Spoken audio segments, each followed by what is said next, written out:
What made you straight up nope out of a relationship? How about things that should have been red flags, but I was too naive to recognize?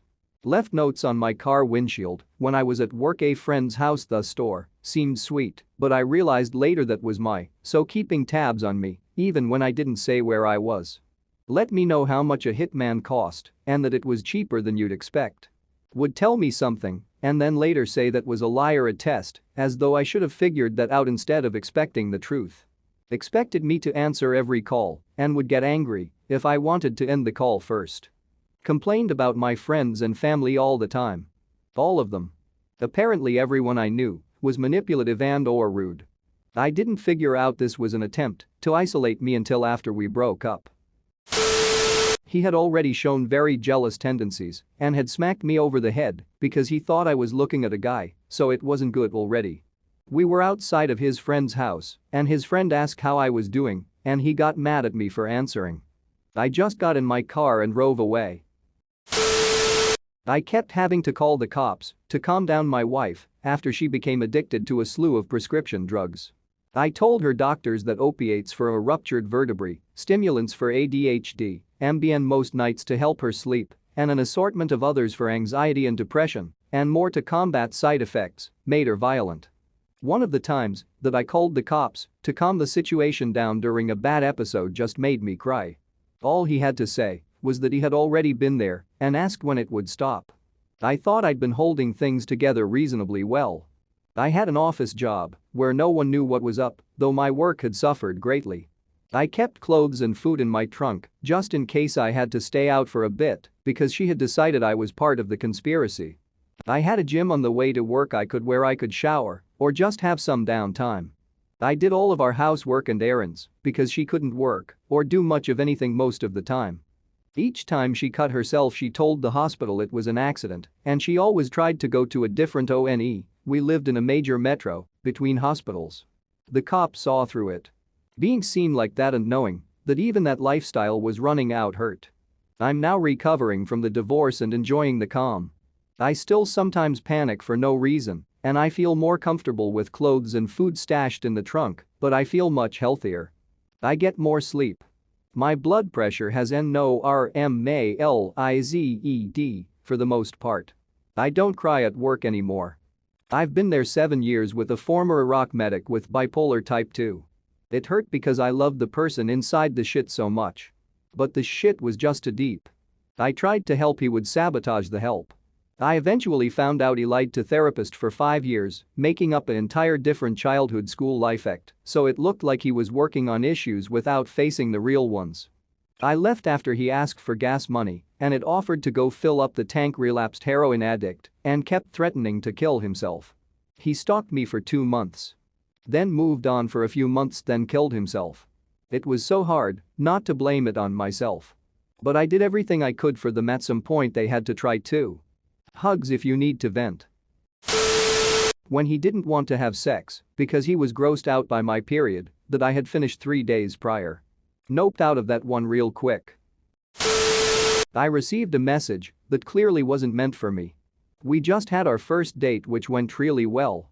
Calling me cheap and a slimeball and how I'm on my last chance to make things right on her coming birthday with lots of presents. I replied, "Hi, this is X, we just met and had one date, was that message for someone else?" She replied pretending to be her 12-year-old sister. Then apparently her dad messaged me with how he's told off his younger daughter. I'm out, fuck that shit. He slapped me. I bounced TF out. Wouldn't really call it a relationship as it was only 3 dates, but I had met this girl at a wedding. She was a friend of a friend and we shared numbers that night. Texted for a while and then had a date. First date was probably a big red flag, but I shrugged it off.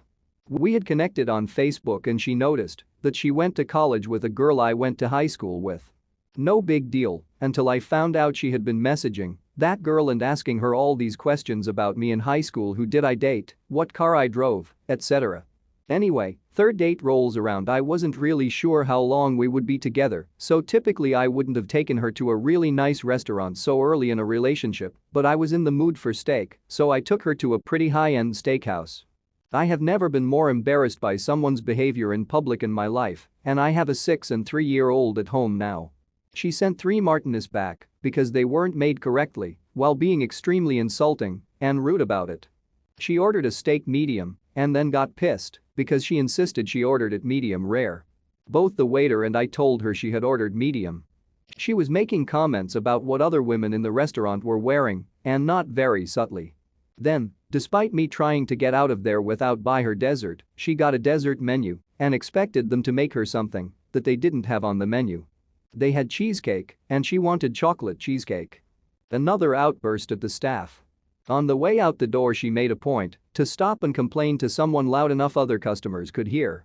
When we got into my car I was so embarrassed I pretended I had left my credit card on the table so I could go back in. I gave the waiter an extra $20 and apologized, telling him I was dumping her as soon as I got to her place. He laughed and told me he wished he could see it. I didn't really give her a chance to say much. She called me a loser and stormed off. Haven't seen or heard from her since. My God, doesn't she realize it takes like 8 hours to make a chocolate cheesecake? I mean, all of this is horrible, but the cheesecake is just a full-on impossibility. One day he casually told me he has a wife and 2 daughters, but was unhappy, and his wife never suspects anything. Stalked me for 2 months to change my mind. Crazy guy. Met a girl on Tinder, we went for a coffee date. Shared some of the same music tastes. She lets me know that one of them is playing at a local club on Friday. I suggest we go together and do dinner before. Friday comes, we do a late sushi dinner and head to this club around 10 for the show. Headliner, who we wanted to see, went on around midnight. Get to the club, finally get to the bar and order drinks, then head to the dance floor. She pounds the drink and says she is getting another drink. She comes back few min later with a new drink, gives me a kiss on the cheek, and wanders off on the dance floor. I am not someone who is overly possessive and figure my wanting to be in the back to get a full visual and auditory experience is not her jam. All good. 20 min later I see her grinding on some dude. Now mentally, I am already back at my car, but I want to see what happens when she makes eye contact with me. They start making out and the guy notices me eyeballing them. She wanders off to get another drink and he comes up to me asking if I have a problem. I explain the situation and he says something to the extent of "Sucks bro, she is with me now. Fuck off." Took his advice and did. Called up a friend and went to his house and played Katen till 2-ish. Then my phone rings. It's 230 and she is calling me asking where I went. My car was missing from the parking lot. I told her I went home and she was on her own to find a ride. I bet that guy you were making out with could give you a ride, to which she responded with which one. We kissed once, made out 0 times. I laughed, hung up, and rolled for more bricks. Damn bro, wish I had friends to play Katen with. I told her I was going to leave her and she said, so you're going to leave me just like you left your brother? My twin brother committed suicide in 2017 and she knew how much guilt I had over not being there for him. Such a manipulative, disgusting thing for any person to say. Especially someone who claims to love you. I moved out 2 days later. Man, no one should have to go through such a thing. Glad that you got out of that relationship. She threatened to stab me. We were dating for a month. You rolled a 6. Successful evade. Genuinely feared for my safety. I went over and we got in an argument, so I slept on the floor essentially. I went to the bathroom to text one of my buddies to come pick me up since I thought she had fallen asleep. I suddenly get a text from her saying, "Where are you?" and my phone made a sound. I froze up and opened the bathroom door and she was already standing there waiting for me in the darkness. She didn't say a word at all, just stared at me until I walked by. I went back to my spot on the floor and got under the blanket and pretended to be going asleep until she did. After about 30 minutes I decided to peek out from under the covers and she was literally towering over me in total darkness with her eyes wide open the entire time. I got the fuck out of there so fast. Jesus Christ, it's like a sleep paralysis demon but real. By far the most terrifying answer. He wanted me to grow out my pit and leg hair and texted, called, and emailed me repeatedly about it.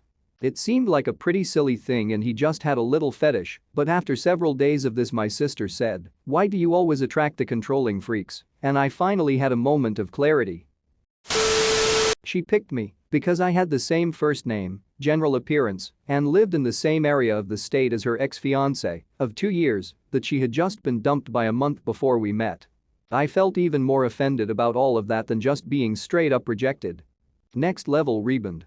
I've unintentionally dated 4 guys from the same zip code elementary school. I am not from that zip code. I did not meet these men at that zip code, 2 I met in 2 other separate states 5+ hours away. All 4 were different ages, only 2 knew each other. 3 had the same first name, and 2 had the same middle name. This happened over the course of about 7 years. Still weirds me out. That pond is just doing so well in producing your favorite type of fish and sending them your way. Married for 6 years. Started out thinking she just struggled with depression and anxiety sometimes, but things kept escalating. I walked away when she started threatening to stab me in my sleep. We had already tried several couples therapists and individual therapists, but she refused to consider medication. I called her to meet up and try to find some closure, but she cut me off telling me I wasn't allowed to leave her, and as punishment she was sleeping with 2 other guys. At that point I just ignored her number and filed for divorce. Hope she's doing well, but glad to not be afraid for my life. Not wanting to be stabbed in your sleep equals reasonable boundary. Good decision. I had a very long and toxic relationship with an ex.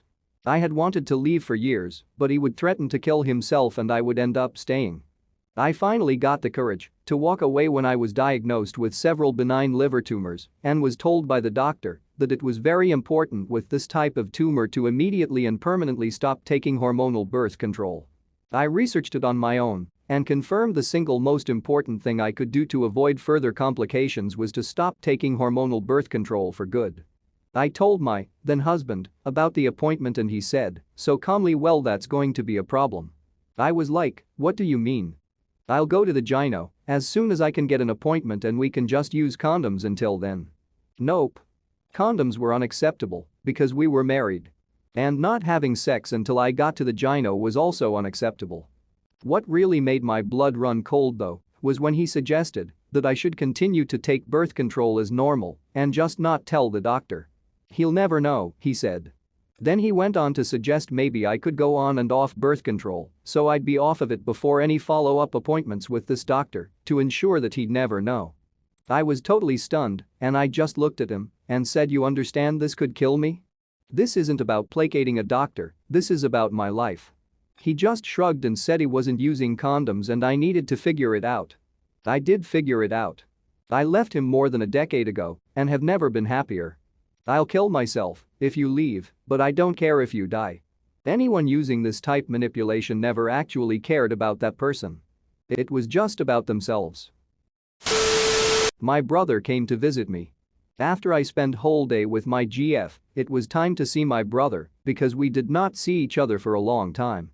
We prepared some snacks and about to start laughter because both of us love laughter. She called me and started a long conversation on phone.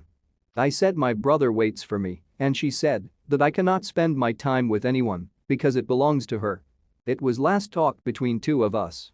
It's either me or random family member being there.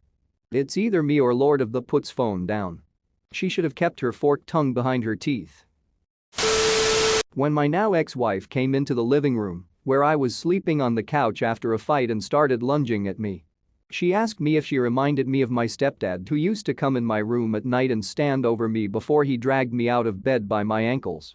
He would then put the boots to me for whatever sins I had committed that day. She was the only person I had ever shared this with. She went out of town for work 2 days later, and when she came home I was gone and in another state. It was remarkable the amount of abuse I put up with to that point. It dawned on me then that if he had returned to my life I wouldn't let him hurt me, so there was no reason to let her abuse me either. Edited to add, thank you for all the kind words and support, especially the support given to others who shared their similar stories. Peace, happiness and love to you all.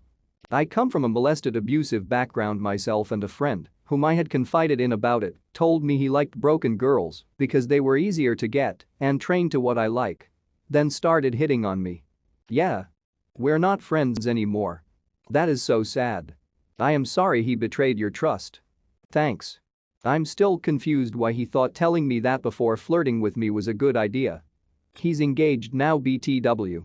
I feel so bad for his fiancée because I know he bullied her into 1, having sex every day, she has extremely low libido, and 2, agree to an open marriage so his needs can be met. Yikes. Edit. He then hit me up to try to get me to be his +1 to this marriage. Oh. We had been together for quite a while, 6 to 8 months, and lived together for at least 2 months when I decided to make tuna salad. I asked how he liked it. He told me. I came back with 2 bowls, half the can made his way, and half the can made the way I liked it. He completely freaked out. He said if we can't agree on how to eat tuna, how will this ever work? I said that we don't have to agree, we can both have it exactly the way we want and be happy.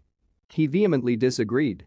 I started thinking of all of his other controlling behavior and inability to compromise.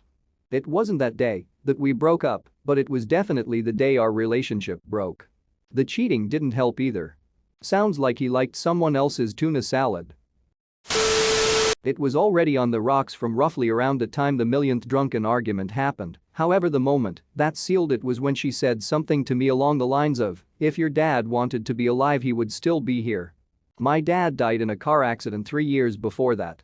Immediately went from loving her enough to make it work to thinking she was the most vile person on earth. He put a gun in my face and threatened to kill me. Nope, tried out, even though we had been married for years and had kids. I wasn't going to be around for the day he actually pulled the trigger. She kept waking me up over and over all night trying to have an argument with me. The argument was about me going to sleep.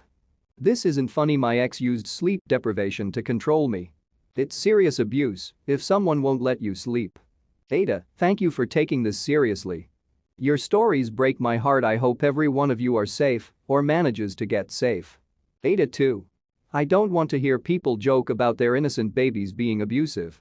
I've had 4 babies and they are innocent beings that rely on you to stay alive. Ada 3. Yes, cats are jerks. It's serious abuse if someone won't let you sleep, glares of upstairs neighbor. But in all seriousness, I dealt with that too with an ex. It sucked, and of course I'd be too drained to give a polite answer, so it would escalate the argument. My brother took a girl to a high-end sushi place, and his date ordered 3x the food as he did, he just got a grilled salmon.